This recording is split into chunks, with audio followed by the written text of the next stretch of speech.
Okay, we're gonna work on shoulder external rotation, and we're gonna do it on the floor so that we don't have all of the postural requirements required when we're standing, but we wanna build up to being able to do it in standing. What I'm talking about is getting shoulder external rotation at 90 degrees. So I'm gonna bring my shoulder up to 90 degrees, tabletop, picture tabletop here, and I'm gonna keep that shoulder at 90.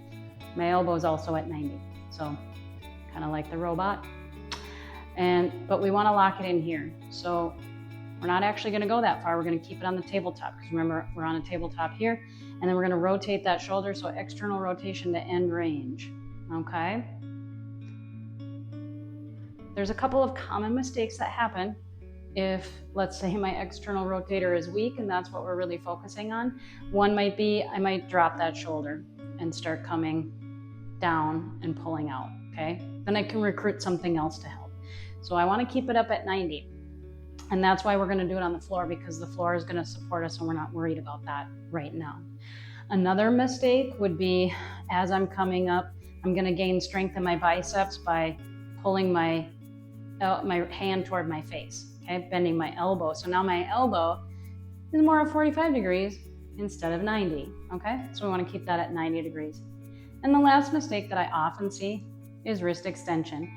I don't have enough strength to pull from my external rotator, so I'm going to extend that wrist and I'm going to pull from my wrist. So I want that to stay quiet as well. Okay, so I'm going to show you how to do that on the floor. I'm going to show you how to do it with and without weight. So what we're going to do is just lie down, and I'm going to get both elbows out. So now my shoulders are at 90 degrees and I want to keep my elbow at 90 degrees, okay? I'll show the top view of this at the end of the video. So I have 90-90, and again, I am just going to rotate, touch my back of my hand to the floor, rotate, touch my back of my hand to the floor. I don't have to worry about this, okay? So if I don't feel like I can get there with just my shoulder, I might try to recruit my wrists, and I'm going to pull my wrists back to the floor. If I do that, that also tends to flex the elbow. So I end up coming close to my face with my wrists, and I can check in a mirror to see if I'm doing this. I can have a friend watch me. But if I'm running out of shoulder range of motion or strength, I might try to pull my wrists in from this position because my shoulder is already stuck at 90 degrees. So we're going to go up, touch the back of the hand, and come back up. All right, I'm going to turn my body so you can see a different view of this from the top, and then I'm going to add weight.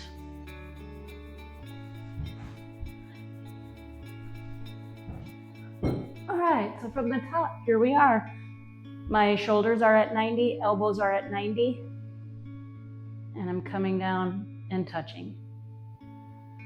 Coming down and touching. Here are those mistakes.